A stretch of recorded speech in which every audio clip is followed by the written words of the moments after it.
समः प्रियः सुहृद्ब्रह्मन् भूतानां भगवान् स्वयं इन्द्रस्यार्धे कथं दैत्यान् अवधेत् विषमो यथा। भगवान को वैसे लोग समदर्शी कहते हैं। समदर्शी प्रभु नाम तिहार, लेकिन देखने में ये आ रहा है कि भगवान दैत्यों का तो वध करवाते हैं, राक्षसों का भगवान वध करवाते हैं, और हमारे भगवान यक्ष एवं राक्षसों का वध करवाते हैं, देवताओं का भगवान पक्ष लेते हैं।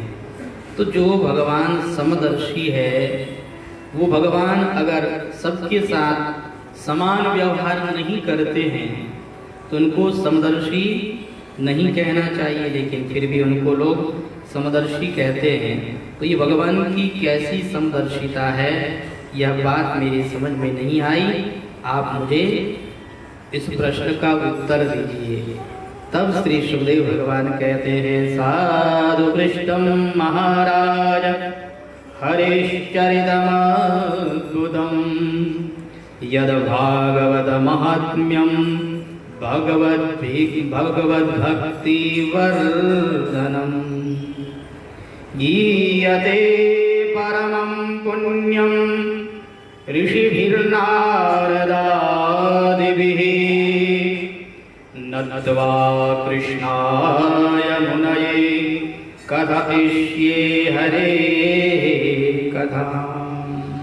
राजन साधु पृष्ठम, आपने बहुत ही सुंदर प्रश्न किया है, क्योंकि हरेश चरितम अद्भुतम, आपके इस प्रश्न के द्वारा भगवान का चरित्र प्रकट होने वाला है, भागवत का महात्म्य प्रकट होने वाला है, भगवत भक्ति प्रकट होने वाली है। इसलिए हे राजन ध्यान पूर्वक सुनो। वैसे भगवान न तो देवताओं का पक्ष लेते हैं, न भगवान यक्ष राक्षसों का पक्ष लेते हैं। भगवान तो केवल और केवल धर्म का पक्ष लेते हैं। देखिए ये दैत्य लोग बड़े दुष्ट हैं। ये दैत्य हमेशा अधर्म का ही साथ देते हैं, हमेशा अधर्म ही अधर्म करते रहते हैं, और अधर्म करते रहने के कारण हमारे भगवान कभी इनका साथ नहीं देते। देवता चाहे जैसे हों, लेकिन देवताओं की एक विशेषता है, देवता लोग कभी भी अपने धर्म को नहीं छोड़ते। भले ही देवता स्वार्थी माने गए हैं, परंतु स्वार्थी होते हुए भी उनकी यह विशेषता है कि वो अपने धर्म को कभी नहीं छोड़ते, और जिसके पक्ष में धर्म होता है भगवान भी उसी के ही पक्ष में रहते हैं। देखो यह जो संसार है, यह संसार 3 गुणों से बना हुआ है, सत्व, रज और तम। इन 3 गुणों के द्वारा ही संसार की रचना हुई है, और अलग अलग समय में भगवान अलग अलग गुणों की वृद्धि करते हैं। किसी समय में भगवान सत्व गुण की वृद्धि करते हैं, तो किसी समय में रजोगुण की वृद्धि करते हैं, तो किसी समय में तमोगुण की वृद्धि करते हैं। अब देखिए भगवान को जिस समय में सत्व गुण की वृद्धि करनी हो, तो उस समय में भगवान देवताओं का और ऋषि मुनियों का पक्ष लेते हैं। जिस समय में भगवान को रजोगुण की वृद्धि करनी हो, उस समय में भगवान दैत्यों का पक्ष लेते हैं, और जिस समय में भगवान को तमोगुण की वृद्धि करनी होती है, तो उस समय में हमारे भगवान यक्ष एवं राक्षसों का पक्ष लेते हैं। तो भगवान अलग अलग समय में अलग अलग लोगों का पक्ष लेते हैं। हर समय में भगवान हर व्यक्ति का पक्ष नहीं लेते हैं, और सबसे बड़ी भगवान की विशेषता यही है, जिसके पक्ष में धर्म होता है भगवान उसी के पक्ष में रहते हैं। देखो आपने जो यह बात मुझसे पूछी है, यही बात नारद जी महाराज से युधिष्ठिर महाराज ने भी पूछी थी। महाराज युधिष्ठिर के यहाँ पर जब राजसूय यज्ञ हुआ तो उस राजसूय यज्ञ में बड़े बड़े राजा महाराजा पधारे और यहाँ इस राजसूय यज्ञ में अग्र पूजा किसकी की जाए इस बात पर निर्णय नहीं हो पा रहा था। तो पितामह भीष्म सबसे बुजुर्ग हैं। पितामह भीष्म ने कहा कि यहाँ श्री कृष्ण के रहते हुए अग्र पूजा के योग्य तो कोई हो ही नहीं सकता। सब लोगों ने पितामह भीष्म की बात का अभिवादन किया, कहा वासुदेव श्री कृष्ण के रहते हुए अग्र पूजा के और कोई योग्य हो ही नहीं सकता, वासुदेव श्री कृष्ण की ही अग्र पूजा होनी चाहिए। महाराज युधिष्ठिर ने सहदेव को बुलाया और वहां पर परात मंगाई, जल मंगाया और जैसे ही भगवान श्री कृष्ण की अग्र पूजा करने के लिए भगवान के चरणों को अपने हाथ में लिया है, इतने में वहां शिशुपाल आ जाता है और शिशुपाल कहता है कि अरे युधिष्ठिर, हम तो समझते थे कि तुम धर्म के मर्म को जानने वाले हो, कभी भी तुम अन्याय नहीं कर सकते, अधर्म नहीं कर सकते, लेकिन आज तो तुमने अपनी बुद्धि का परिचय दे दिया। ऐसे बुद्धिमान होकर के भी और एक ग्वाले की पूजा कर रहे हो, एक जार पुरुष की तुम पूजा कर रहे हो, ये कोई पूजा के योग्य है? अरे ये गायों को चराने वाला ग्वाला है या मूर्ख है या गंवार है, इसकी तुम कहां पूजा कर रहे हो? ये पूजा के योग्य नहीं है। भगवान श्री कृष्ण के अनुयायी सब खड़े हो गए, पितामह भीष्म की भी खड़े हो गए और कहने लगे, हे दुष्ट, अगर आगे से एक लफ्ज भी निकाला तो तेरी जीभ बाहर खींच लूंगा मेरे सामने, और द्वारिकाधीश की तू निंदा करता है। बलराम भैया ने अपना हल उठा लिया और कहा, आगे से एक शब्द भी निकाला तो यह हल तेरे सर पर फोड़ डालूंगा। भीम भैया ने कहा, अरे दुष्ट, तू इस तरह से हमारे सामने भगवान श्री कृष्ण की निंदा करता है, इस गदा के द्वारा तेरा सर फोड़ डालूंगा। सब ने अपने अपने शस्त्र उठा लिए और सब ने कहा कि आगे से एक लफ्ज भी मत बोलना। लेकिन हमारे भगवान ने सबको शांत कर दिया, कहा सब शांत हो जाएं। मैंने अपनी मौसी को यह वचन दिया है कि इसकी 100 गाली माफ करूंगा। भगवान एक एक करके गाली गिनते जा रहे हैं और गिनते गिनते भगवान कहते हैं, देख शिशुपाल 99 हो गई, अब भी चुप हो जा। देख शिशुपाल 100 हो गई, अब भी चुप हो जा। लेकिन वह कहता है, तू क्या बिगाड़ लेगा मेरा? तू ग्वाला है, तू बहुरूपिया है। भगवान ने कहा, अभी बताते हैं हम क्या कर सकते हैं। चक्र सुदर्शन को प्रकट करके उसकी ओर छोड़ दिया और भरी सभा में उसका सर धड़ से अलग कर दिया। वहां मारा गया, लेकिन उसकी जो ज्योति थी वह ज्योति भगवान के श्री चरणों में आकर के लीन हो गई। जब इस दृश्य को महाराज युधिष्ठिर ने देखा, महाराज युधिष्ठिर कहने लगे, महाराज ये बात मुझे कुछ समझ में नहीं आई। अरे जो व्यक्ति हमेशा भगवान की निंदा करने वाला था, उस व्यक्ति की ज्योति भगवान की श्री चरणों में लीन हो गई। महाराज ऐसा कैसे हो गया? इस संसार में तो हमने ऐसा सुना है कि जो गालियां देता है वह अपराध करता है, जो किसी की निंदा करता है वह महापाप करता है। और इस शिशुपाल ने तो भगवान को गालियां दी। अरे इस शिशुपाल ने तो भगवान से वैर किया, भगवान की निंदा करी। शास्त्र तो यह कहता है कि हरिहर निंदा सुना ही जो काना, अपने कानों से जो भगवान और भगवान के भक्तों की निंदा सुनता है तो हो है पाप गो घात समाना, उसको गो हत्या के बराबर पाप लगता है।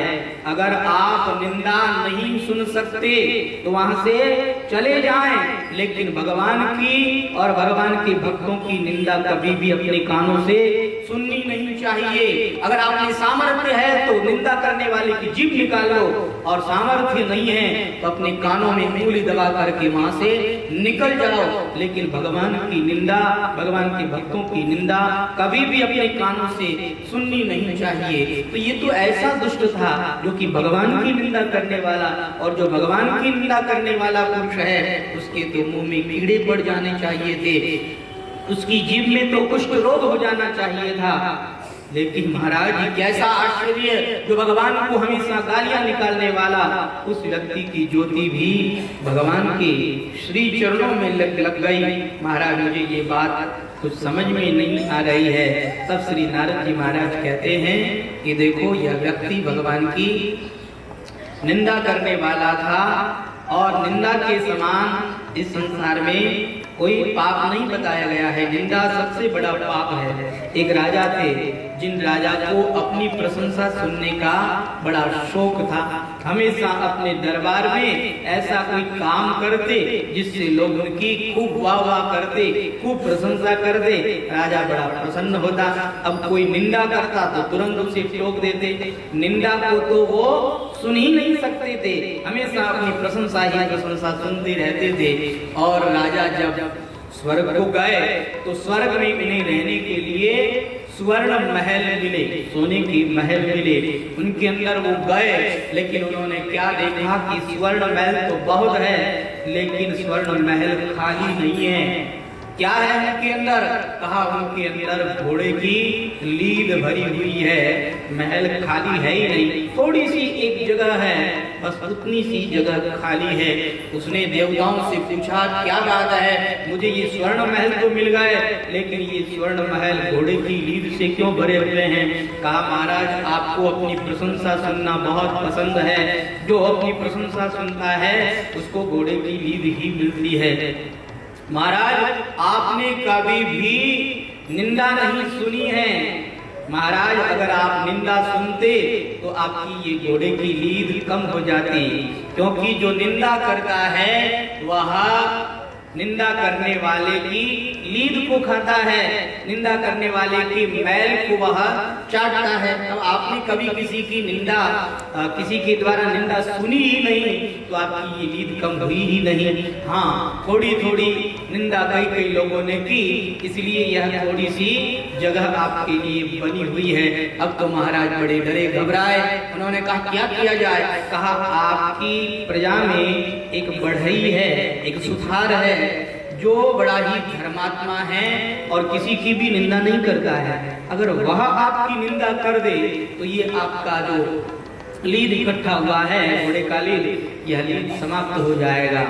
उसने वेश बदल करके और बढ़ई के पास में जाकर के कहा आपके यहाँ के राजा तो बड़े बेकार हैं, ऐसे दुष्ट राजा हैं, ऐसे प्रशंसा लोलुप राजा हैं, बड़े बेकार राजा हैं। तो उस बढ़ई ने कहा कि आप मेरे द्वारा राजा की निंदा सुनना चाहते हैं ताकि आपके वो सोने के महल घोड़े की लीद से खाली हो जाए। अब तो राजा को बड़ा आश्चर्य हुआ। कहा साधारण सुथार है लेकिन ये सब कुछ कैसे जानता है? राजा के प्रयास करने पर भी उस सुथार ने निंदा नहीं की। कहने का मतलब यह है कि जो निंदा सुनता है, जो अपनी निंदा सुनता है तो उसके पाप नष्ट होते हैं, उसके मैल धुलते हैं। लेकिन जो कभी निंदा ही नहीं सुनता, जो हमेशा प्रशंसा ही प्रशंसा सुनता रहता है, हाँ, उसके लिए तो घोड़े की लीद तैयार रहती है। महाराज युधिष्ठिर इस तरह से श्री नारद जी महाराज से कहते हैं कि महाराज यह तो निंदा करने वाला पुरुष था, हमेशा निंदा करने वाला पातकी था, यह तो पापी व्यक्ति था। इस पापी व्यक्ति को और इस तरह से ऐसी बढ़िया गति कैसे मिल गई? महाराज निंदा करने से तो व्यक्ति पाप का भागी बनता है। एक बार की बात कि एक राजा के यहाँ पर ब्राह्मणों को भोजन कराने के लिए बुलाया गया। अब जब हलवाई भोजन बना रहा था तो उस समय में एक चील आकाश में उड़ रही थी और वह सांप को लिए हुए दो जा रही थी, उड़ रही थी।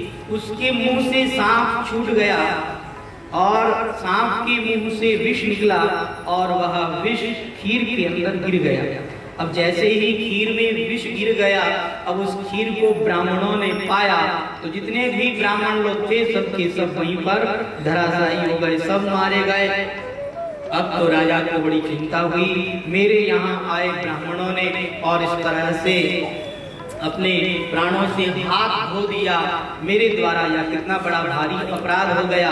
अब इस अपराध की बात जब यमराज जी के पास में, चित्रगुप्त जी के पास में पहुंची तो कहा कि इस अपराध का दंड किसे दिया जाए, राजा को दंड दिया जाए कि हलवाई को दिया जाए कि उस चील को दिया जाए कि सर्प को दिया जाए, किसका अपराध है, इस अपराध का दंड किसको दिया जाए। तो चित्रगुप्त जी भी निर्णय नहीं कर पाए कि ये अपराध किसका है, वो निर्णय नहीं कर पाए, उनका केस ऐसे ही लटकता रहा। फिर एक दिन की बात है कि राजा ने फिर से कई ब्राह्मणों को बुलाया। अब जब ब्राह्मण लोग नगरी के भीतर से जा रहे थे तो एक बुढ़िया जो कि उन ब्राह्मणों से कहती है, अरे ब्राह्मणों कहाँ जा रहे हो, कहा राजा के यहाँ भोजन करने जा रहे हैं। तो वो बुढ़िया कहती है कि अरे उस दुष्ट राजा के पास में जा रहे हो, पहले से ही उसने कितने ब्राह्मणों की हत्या कर दी, कितने ब्राह्मणों को मार दिया, और तुम जाओगे तुम फिर मारे जाओगे। चित्रगुप्त जी ने कहा कि वह जो अपराध हुआ था उस अपराध का दंड इस बुढ़िया को दे दिया जाए, क्योंकि इसने बिना सोचे समझे राजा पर आक्षेप लगाया, इसने राजा की झूठी निंदा करी। तो इस संसार के अंदर किसी की झूठी निंदा करना पाप को ही कमाना है, निंदा तो कैसे भी हो करनी ही नहीं चाहिए। महाराज यह शिशुपाल या तो हमेशा निंदा करने वाला ही पुरुष था, लेकिन इस शिशुपाल की ऐसी गति कैसे हो गई, यह बात मेरे समझ में नहीं आई। महाराज मुझे बताएं कि इस शिशुपाल को यह गति कैसे प्राप्त हुई। तब श्री सुखदेव भगवान कहते हैं कि राजन यह शिशुपाल, अरे ये शिशुपाल कोई साधारण मानव नहीं था, यह शिशुपाल तो साक्षात भगवान विष्णु का पार्षद था। आपने तीसरे स्कंद में सुना था, सनकादि ऋषि मुनियों को भगवत धाम में जाने से जब जय विजय ने रोका तो उनको शाप मिला कि तुम 3 जन्म तक राक्षस बनोगे। तो पहले जन्म में वो जय और विजय हिरण्याक्ष एवं हिरण्यकशिपु बने, दूसरे जन्म में रावण और कुंभकर्ण बने, और तीसरे जन्म में शिशुपाल और दंतवक्र बने। तो यह शिशुपाल साक्षात भगवान विष्णु का ही पार्षद था। और दूसरी बात यह है कि हमेशा यह भगवान का स्मरण करता रहता था। देखो शास्त्रों में लिखा है कि तस्मात् केनाप्युपायेन मनः कृष्णे निवेशयेत्, किसी न किसी उपाय से हमारा मन भगवान के श्री चरणों में लगना चाहिए। अब वह उपाय चाहे जो हो, देखिए भगवान का भजन करना यह बहुत सरल बात है, भगवान से प्रेम करना यह बहुत सरल बात है। भगवान को प्राप्त करने के कई तरीके हैं, अलग अलग तरीके बताए हैं। कहा गोप्यः कामात् भयात् कंसः द्वेषात् चेद्यादयो नृपा संबन्धात् तृष्णया स्नेहात् यूयं भक्त्या वयं विभो। गोपियों ने काम अर्थात प्रेम से भगवान का भजन किया, और भयात् कंसः, कंस ने भगवान का भजन भय के कारण किया। कंस को 24 घंटे भगवान का भय बना रहता था। जब कंस भगवान श्री कृष्ण को नहीं मार पाया तो उस समय में नारद जी महाराज से वह पूछता है, हे नारद जी महाराज, मेरा काल मेरे हाथों से निकल गया और वह मेरे द्वारा मारने में नहीं आ रहा है, जरा आप मुझे उसका परिचय तो दे दीजिए कि वह कैसा है। तो नारद जी महाराज कहते हैं कि वह आपका काल काला काला और बांसुरी वाला है। कहते हैं कंस को तब से काली वस्तु से ही नफरत हो गई थी। बात करते हुए सामने वाले की पुतली पर नजर पड़ती तो कहता ये देखो इसके अंदर कृष्ण आ गया। और जल पीते समय में लोटे में अगर आकाश दिखने लगता तो कहता अरे कृष्ण आ गया, लोटे को फेंक देता। भोजन करते समय में अगर जीरा दिख जाता थाली फेंक देता, अरे कृष्ण आ गया। उसे 24 घंटे भगवान का ही स्मरण बना रहता था और 24 घंटे भगवान का स्मरण बने रहने के कारण वह कंस भी भगवान को ही प्राप्त हुआ। द्वेषात् चेत्यादयो नृपाः, और द्वेष से चेदी नरेश शिशुपाल ने भगवान का भजन किया। भगवान के साथ यह द्वेष रखता था, वैर रखता था, भगवान को अपना शत्रु मानता था। और देखिए इस संसार के अंदर जिसे आप शत्रु मानते हैं उसकी याद आपको करनी नहीं पड़ती, उसकी याद अपने आप आती है। मित्र आपको एक दिन याद आएगा, 2 दिन याद आएगा, हमेशा आपको मित्र की याद नहीं आएगी। मित्र को आप भूल भी सकते हैं लेकिन शत्रु को आप कभी नहीं भूल सकते। अरे नींद आए और नींद से उठे तो तुरंत शत्रु की याद आती है। आप कहते हैं अरे उसने मुझे गाली दे दी, अरे उसने मुझे गाली दे कैसे दी, मैं उसे देख लूंगा। इस तरह से हम उसे अपने दिमाग में बैठा लेते हैं। अगर कोई कहे कि भैया उस बात को भूल जाओ, आप कहते हो भूल कैसे जाए, वह बात तो दिमाग में बैठ गई है, अब हम भूल नहीं सकते हैं। तो शत्रु जो है वह दिल और दिमाग में बैठ जाता है, उसको आप भुला नहीं पाते हैं। शिशुपाल ने भगवान के साथ शत्रुता कर ली और शत्रुता करने के कारण वह 24 घंटे भगवान का स्मरण करता है, 24 घंटे उसको भगवान की याद बनी रहती है। तो भगवान से द्वेष करना यह भी एक भगवान का भजन करना ही है, यह भी एक भगवत प्राप्ति का मार्ग ही है। लेकिन यह मार्ग बड़ा कठिन है, हर कोई इस मार्ग में चल नहीं सकता है। जैसे आप लोग गंगा जी में जाते हैं तो गंगा जी के अंदर एक तो माघ महीने का स्नान होता है और एक ज्येष्ठ महीने का स्नान होता है। अगर आप माघ महीने में स्नान करने के लिए जाओ और वहां आप अपने कपड़े खोलो तो समय में इतनी ठंड लगती है, बाहर से वो शीत लहर चलती है और उस शीत लहर में ठंडे ठंडे बर्फ के समान गंगा जी में स्नान करना तो बड़ा भारी पड़ जाता है। कई अगर कमजोर व्यक्ति ऐसे में स्नान कर ले तो वो सिकुड़ जाते हैं, उनको तुरंत गरम गरम हवा में ले जाना पड़ता है, तुरंत उनको गैस के पास नहीं या चूल्हे के पास में ले जाना पड़ता है क्योंकि उनका शरीर सिकुड़ जाता है। माघ महीने में स्नान करना बड़ा कठिन होता है, लेकिन अगर ज्येष्ठ महीने में आपको गंगा जी में स्नान करने का अवसर मिल जाए तो आप तो राजी हो जाते हो। आहा, बाहर तो सूर्य भगवान की गर्मी और ऐसी गर्मी में भी बर्फ जैसा गंगा जल का ठंडा पानी, आहा आनंद आ गया। अरे मन करता है इस गंगा में स्नान करते ही रहे। ज्येष्ठ महीने में आपको स्नान करने में बड़ा आनंद आता है और आप बड़े प्रेम के साथ में स्नान करते हैं। और माघ महीने में स्नान करना बड़ा कठिन हो जाता है, लेकिन क्या माघ महीने में स्नान करने से ज्यादा पुण्य मिलता है और ज्येष्ठ महीने में स्नान करने से क्या कम पुण्य मिलता है?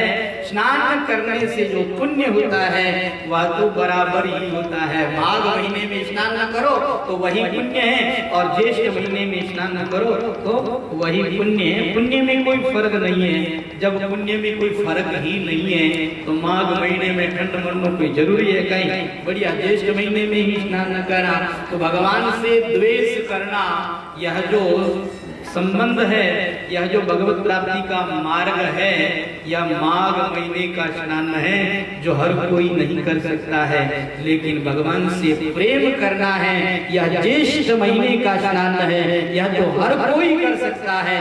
इसलिए भगवान से प्रेम का ही नाता जोड़ना चाहिए, प्रेम का ही संबंध जोड़ना चाहिए। और देखिए, शिशुपाल जैसी भुजाओं में ताकत हो तब तो आप भगवान से भी द्वेष कर सकते हैं, क्योंकि भगवान से जो द्वेष करे उसको भगवान के अलावा और कोई मारना नहीं चाहिए। अगर किसी और ने मार दिया तो वह नरकों में जाएगा और करोड़ों वर्षों तक नरकों में रहेगा, क्योंकि भगवान की निंदा करने वाले को नरकों के अलावा और कोई जगह नहीं मिलती है।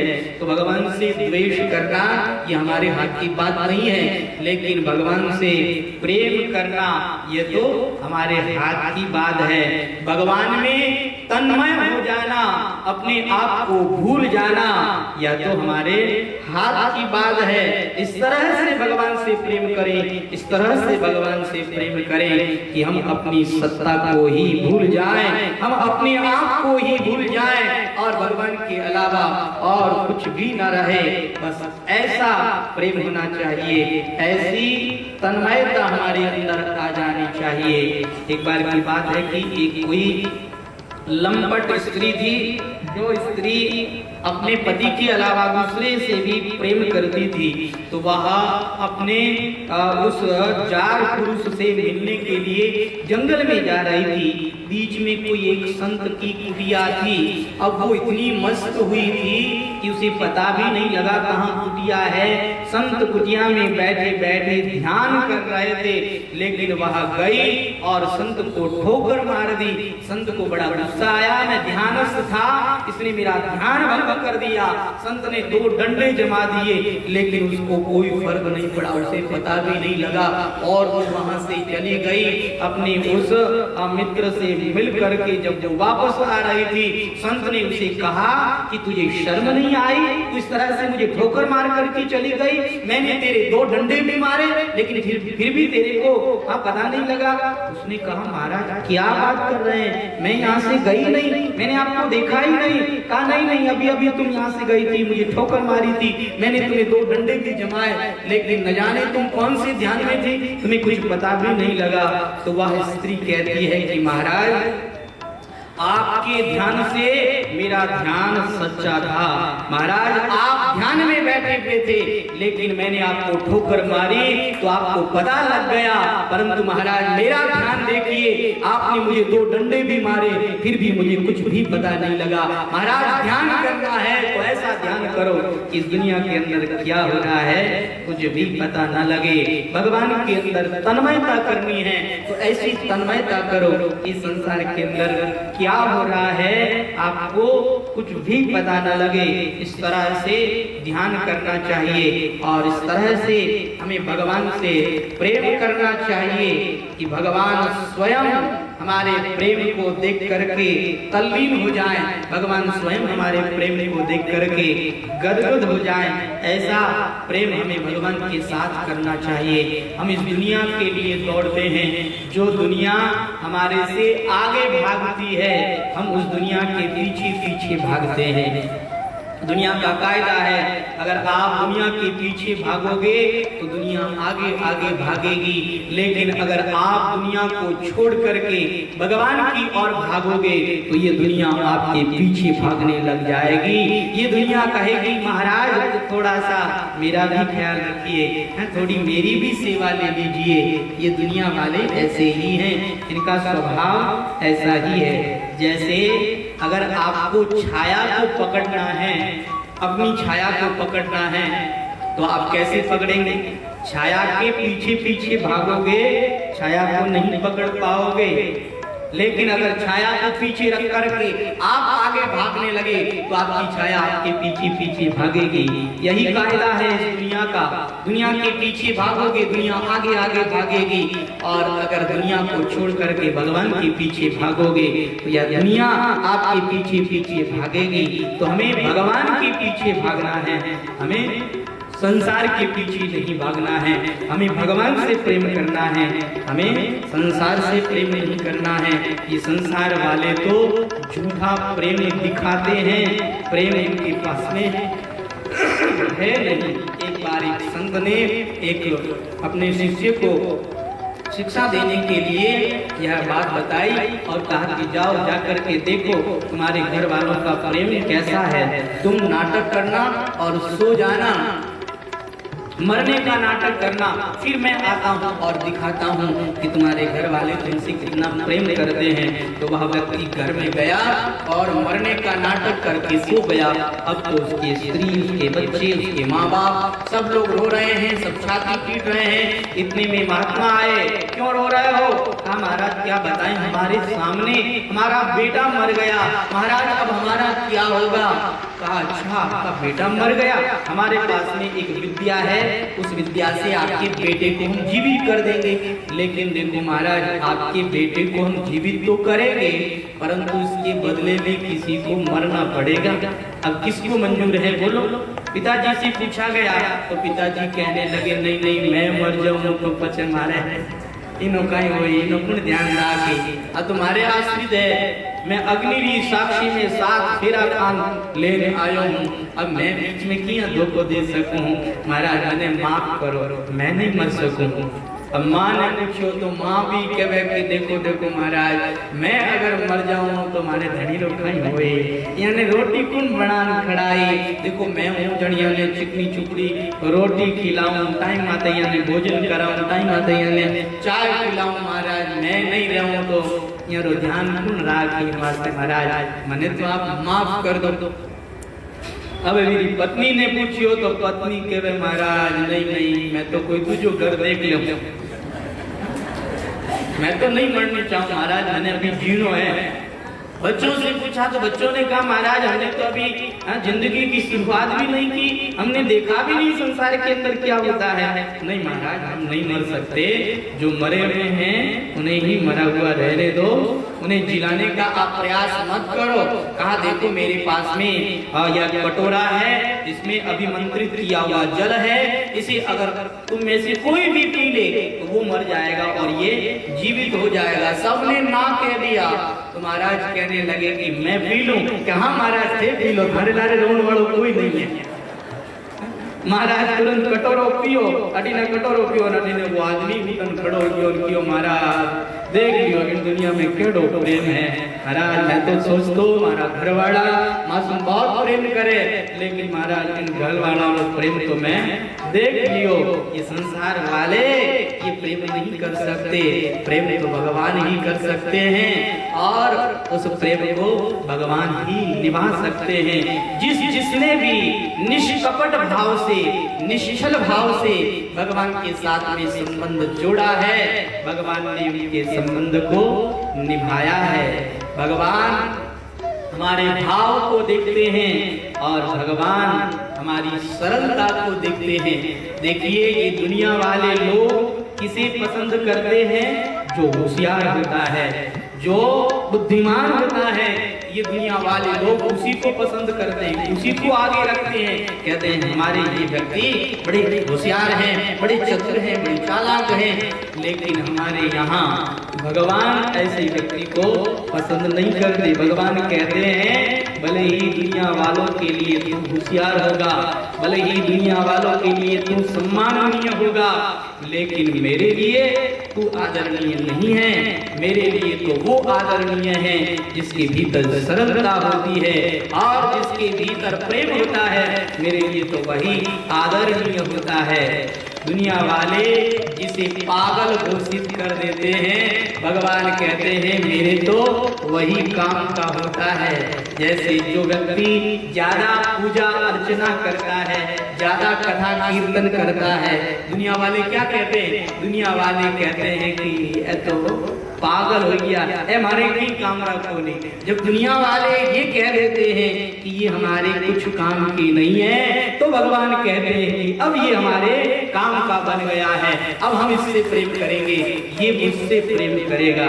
जहाँ सरलता आई कि भगवान ने तुरंत अपना लिया, और जहाँ कपटता आई, जहाँ आपके भीतर और वैर भाव आदि विकार आए, तुरंत भगवान ने आपको अलग कर दिया। भगवान को तो सरलता चाहिए। निर्मल मन जन सो मोहि पावा, मोहि कपट छल छिद्र न भावा। जिसके भीतर छल नहीं, कपट नहीं, दंभ नहीं, पाखंड नहीं, भगवान उसी से ही प्रेम करते हैं।